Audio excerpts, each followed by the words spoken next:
তোমরা যদি ম্যাকআউট ইউনিভার্সিটির আন্ডারে বিটেক থার্ড সেমিস্টারে পড়ছো তাহলে এই ভিডিওটা সম্পূর্ণ দেখো। এই ভিডিওটায় ইকোনমিক্স ফর ইঞ্জিনিয়ার সাবজেক্টের একটা সম্পূর্ণ সাজেশন দেওয়া হবে, বলা হবে কোন কোন চ্যাপ্টার থেকে কীরকম টাইপের কোশ্চেন আসে, সেখানকার ইম্পর্টেন্ট টপিকগুলোও বলা হবে, প্লাস সবার লাস্টে group A, group B, group সিতে ইম্পর্টেন্ট টপিক বলা হবে, যে গ্রুপ এতে কোথা থেকে কোশ্চেন আসে, গ্রুপ বিতে বা গ্রুপ সিতে কোথা থেকে কোশ্চেন আসে সেগুলোও বলা হবে, এবং সবার শেষে একটা স্যাম্পল কোশ্চেন পেপারও দেওয়া হবে, যেটা তুমি এক্সামের আগে প্র্যাকটিস করে নিও, তাতে তোমার এক্সামের জন্য ভীষণ হেল্প হবে। তো ভিডিওটাকে খুব মনোযোগ সহকারে দেখো এবং একটা খাতা পেন নিয়ে বসো, যাতে তুমি ইম্পর্টেন্ট টপিক আর কোশ্চেনগুলোকে নোট ডাউন করতে পারো। তো চ্যাপ্টার ভিত্তিক সাজেশন দেওয়ার আগে তোমাদের ওভারঅল এক্সাম প্যাটার্ন আর স্ট্র্যাটেজি সম্পর্কে একটা ধারণা দেওয়া যাক।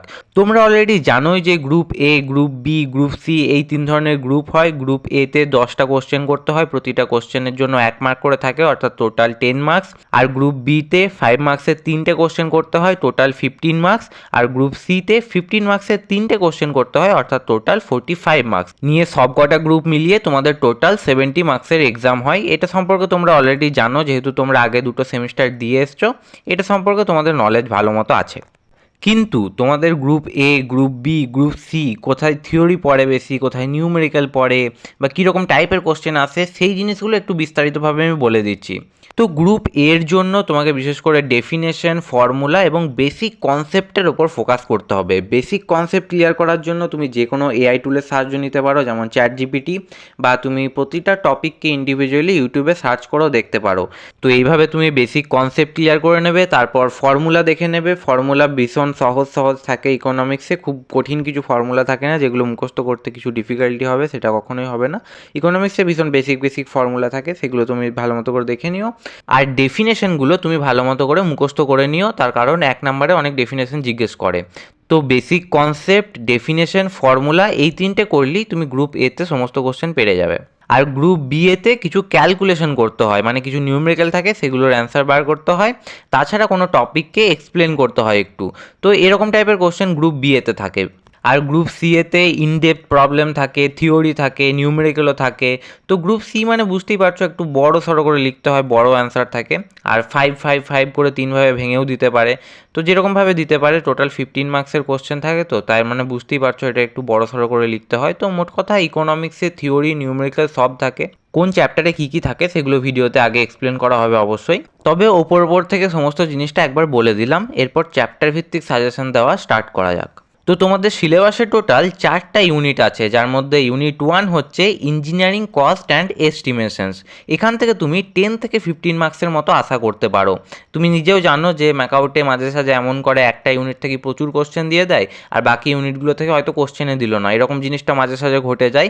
সেরকম হলে ব্যাপারটা আলাদা, কিন্তু যদি একটা ঠিকঠাক লেভেলের পেপার হয়, তাহলে কীরকম ওয়েটেজ থাকে প্রতিটা চ্যাপ্টারে সেটা আমি বলছি, ঠিক আছে? কিন্তু হতেও পারে ম্যাকআউট মাঝে সাঝে কোনো ফর্মুলা ফলো করে না।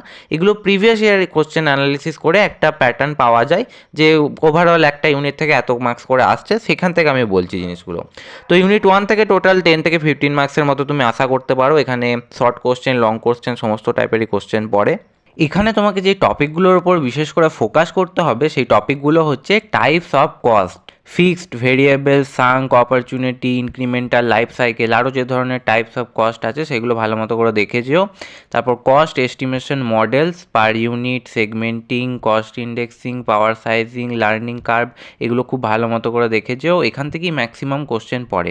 টাইপস অফ কস্ট আর কস্ট এস্টিমেশন মডেলস, এই দুটো টপিক খুব ভালো মতো করে দেখে যেও। বাকি টপিকগুলোর সম্পর্কেও একটা ওভারঅল আইডিয়া নিয়ে রাখো, কিন্তু এখান থেকেই ম্যাক্সিমাম কোশ্চেন পড়ে। তো এখান থেকে যেরকম টাইপের কোশ্চেন আসতে পারে, সেই কোশ্চেনগুলো হচ্ছে 1 number difference between fixed cost and variable cost. এটা খুব ভালো মতো করে দেখো, এটা 2024-এ 2025-এ গ্রুপ বিএতে এসেছিলো, তো আবারও আসতে পারে, তাই এই কোশ্চেনটা খুব ভালো মতো করে দেখেছিও। সেকেন্ড কোশ্চেন হচ্ছে numerical on cost index and power sizing model. তো এখান থেকে নিউমেরিক্যাল দেখে যেও। For example, an electricity company wants to replace machinery, calculate present cost using cost index and power sizing model, এরকম টাইপের কোশ্চেন আসে।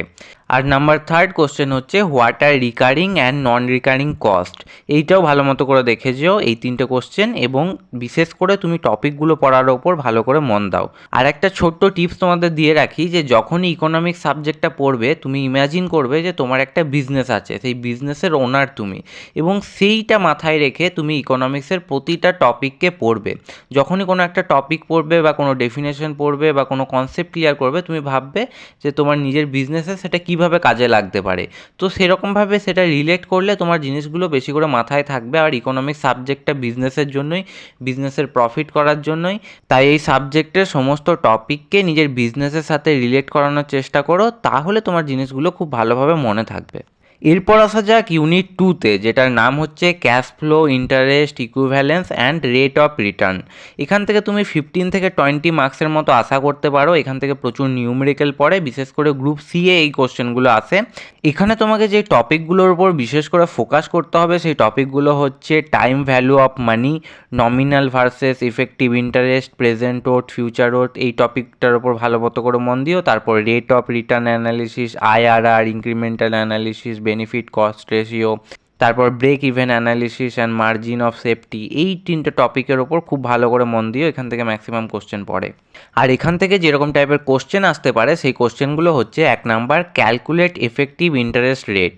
For example nominate rate কিছু একটা দেওয়া থাকলো 10% পার অ্যানাম, তারপর quarterly compounding, find effective rate, এরকম টাইপের নিউমেরিক্যাল আসতে পারে।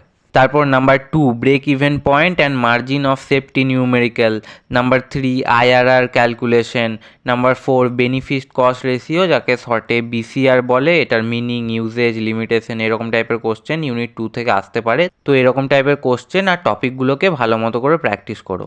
এরপর আসা যাক ইউনিট 3তে, যেটার নাম হচ্ছে inflation, price change and present worth analysis. এখান থেকে তুমি 10 থেকে 15 মার্কসের মতো আশা করতে পারো। আর এখান থেকে তোমাকে যে টপিকগুলোর উপর বিশেষ করে ফোকাস করতে হবে সেই টপিকগুলো হচ্ছে টাইপস অফ ইনফ্লেশন, যার মধ্যে ডিমান্ড পুল, কস্ট পুশ, এরকম টাইপের অনেক আছে, সেগুলো ভালো মতো করে দেখে নিও। নাম্বার 2 হচ্ছে প্রাইস ইন্ডেক্সেস, সিপিআই, ডাব্লিউপিআই, তারপর present worth analysis with multiple alternatives, এই টপিকগুলো ভালো মতো করে প্র্যাকটিস করো। আর এখান থেকে যেরকম টাইপের কোশ্চেন আসতে পারে সেই কোশ্চেনগুলো হচ্ছে 1 number defined inflation and it's types. Number 2 CPI and WPI, what are they, how used to measure inflation. Number 3 time value of money. Number 4 present worth analysis numerical, এই জিনিসগুলো ভালো মতো করে দেখে যেও। এরপর আসা যাক ইউনিট 4এ, যেটার নাম হচ্ছে ডিপ্রিসিয়েশন অ্যান্ড রিপ্লেসমেন্ট অ্যানালিসিস। এখান থেকে তুমি 15 থেকে 20 মার্কসের মতো আশা করতে পারো। এটা বিশেষ করে গ্রুপ সি এর জন্য ইম্পর্ট্যান্ট। আর এখানে তোমাকে যে টপিকগুলোর উপর বিশেষ করে ফোকাস করতে হবে সেই টপিকগুলো হচ্ছে methods of depreciation, replacement analysis, accounting basics, এই টপিকগুলো ভালো মতো করে দেখো, এবং এর মধ্যে যা যা আছে সেগুলোও ভালো মতো করে দেখো। আর এখান থেকে যেরকম টাইপের কোশ্চেন্স আসতে পারে সেই কোশ্চেনগুলো হচ্ছে 1 number what is depreciation, explain different methods. Number 2 replacement analysis, meaning of defender. Number 3 numerical on depreciation charge and taxable income. Number 4 accounting adjustment and preparation of profit or loss and balance sheet. তো এরপর প্রতিটা ইউনিটকে মিলিয়ে group A, group B, group সিতে কোন কোন topic থেকে question আসতে পারে সেগুলো বলে দেওয়া হচ্ছে।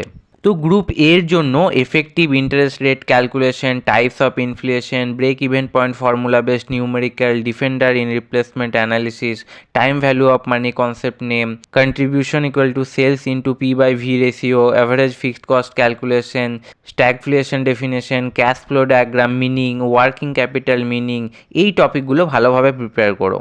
আর গ্রুপ বি এর জন্য cost index and power sizing model numerical, difference between fixed cost and variable cost, causes of inflation, break even and margin of safety numerical, cost sheet preparation, এই টপিকগুলো খুব ভালো মতো করে প্রিপেয়ার করো।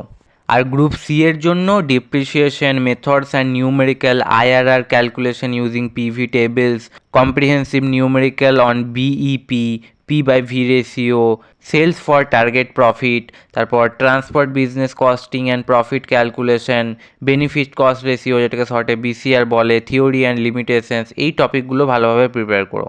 আর সবার শেষে এক্সামের জন্য কিছু ফাইনাল টিপস দেওয়া হচ্ছে, সেগুলো তুমি অবশ্যই মনে রেখো। প্রথমত যে ডেফিনেশনগুলো আছে না, সেগুলো নিজের ভাষায় লেখার চেষ্টা করো, কারণ এমন হতে পারে তুমি ডেফিনেশন মুখস্থ করলে কিন্তু তোমার সেই জিনিসটা আর মনে থাকলো না, তখন তুমি ভুলে গেছো। কিন্তু তোমার যদি বেসিক কনসেপ্ট ক্লিয়ার থাকে না, তাহলে তুমি নিজের ভাষায় সেই ডেফিনেশনটা লিখে দিতে পারবে এবং সেখানেও তোমাকে ফুল মার্কসই দেওয়া হবে, কারণ মিনিংটা সেম থাকলেই হলো, তোমাকে ওয়ার্ড টু ওয়ার্ড একদম ঠিকঠাক লিখতে হবে না। তোমার মিনিংটা যদি সেম থাকে, তুমি নিজের ভাষায় লিখলেও ফুল মার্কসই পাবে। আর একটা জিনিস তুমি মাথায় রেখো যে যখনই তুমি কোনো নিউমেরিক্যাল করবে না, তো নিউমেরিক্যালে শুধুমাত্র ভ্যালুসগুলো লিখো না, তার সাথে সেই নিউমেরিক্যালটা একটু এক্সপ্লেনও করে দেবে, তাহলে তুমি ফুল মার্কসই পাবে। অনেক স্টুডেন্টই এখানে এটা ভুল করে, সে নিউমেরিক্যালের ভ্যালুসগুলো লিখে দিয়ে আসে এবং অ্যান্সার বার করে দিয়ে চলে আসে। তার যদি অ্যান্সার ঠিকও থাকে, অনেক সময় টিচার সেই জন্য 1 মার্কস কেটে নেন, কারণ সে জিনিসটা এক্সপ্লেন করেননি।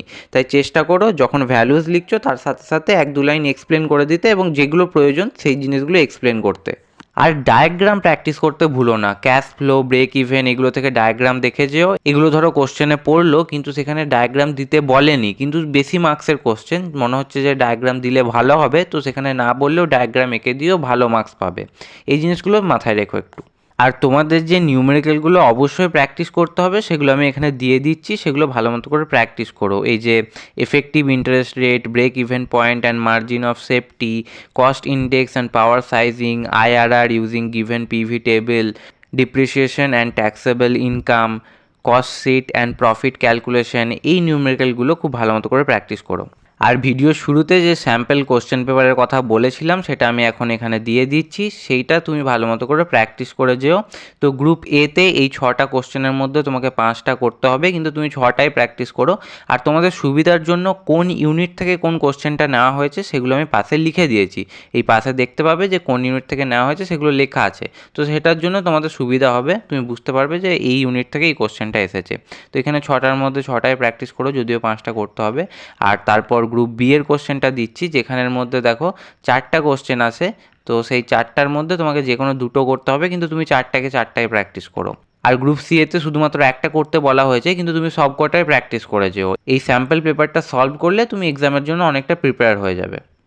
আর এই চ্যানেলে তোমাদের ডিএসএ সাবজেক্টটার একটা 1 শট আপলোড করা আছে, সেখানে সমস্ত কিছু কভার আছে, তুমি চাইলে সেই ডিএসএ 1 শটটা দেখে নিতে পারো এখানে ক্লিক করে।